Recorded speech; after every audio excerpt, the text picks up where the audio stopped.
Well, I use the examples where people move. So in a way, it's easier to manage static, by which when people are seated, then they're fixed in their position. So where people are moving around, and I think concourses will be more difficult, involving a sort of a bigger change from what is normal or what used to be the case in that toilet capacities will reduce. Does that mean you have a queue outside? If you've got a queue outside, does that mean you can circulate around a concourse? How do you manage the movement to food and beverage and toilets as well?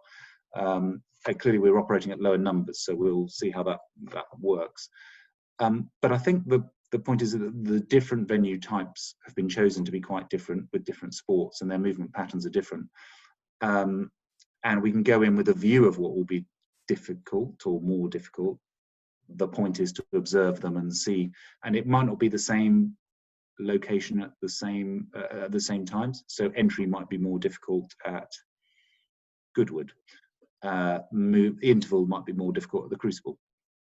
And I don't know, but it's time and space. Sound like a Time Lord, but it's time and space. Where we'll be looking for different things, and the data. It'll take a little while to look at the data and see what we find about how people have responded. In your view, has this initial approach and the initial guidelines, are they on a very sort of conservative baseline, and with the idea that they perhaps are relaxed if the tests are a success? And do you think they've been deliberately made quite strict because we're kind of stepping into the unknown? No, I don't think those are the words I would use. I think people are focused on safety. Clearly, the end result.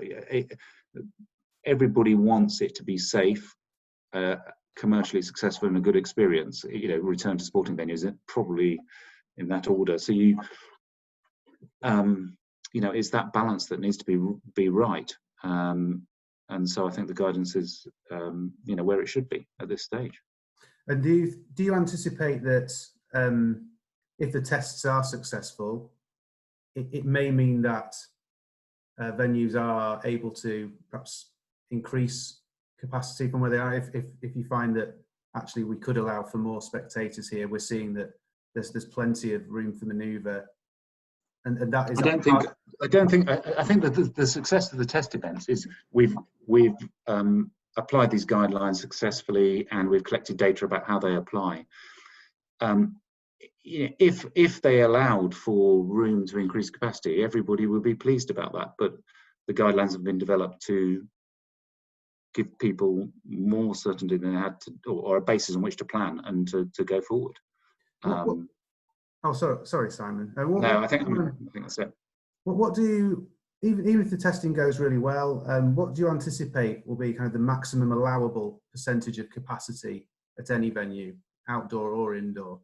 I mean, I've seen various reports on that, people saying that it wouldn't be any more than 50% as an absolute maximum, but what's your estimate? Well, I mean, the guidance has numbers between 17 and 33, where we are today.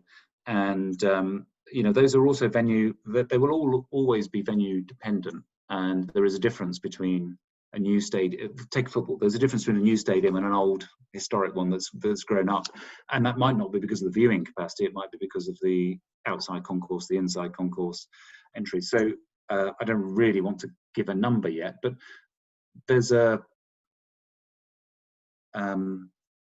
government and the country want to get back to as successful a place as we can be. So this guidance will take us through.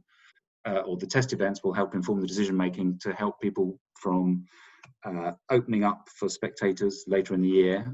And we don't know the path of the pandemic and the risk context, beyond that. Everybody would clearly like to get back to one place, but with social distancing, that's just not going to be possible. And it is going to be a lower capacity. We know that.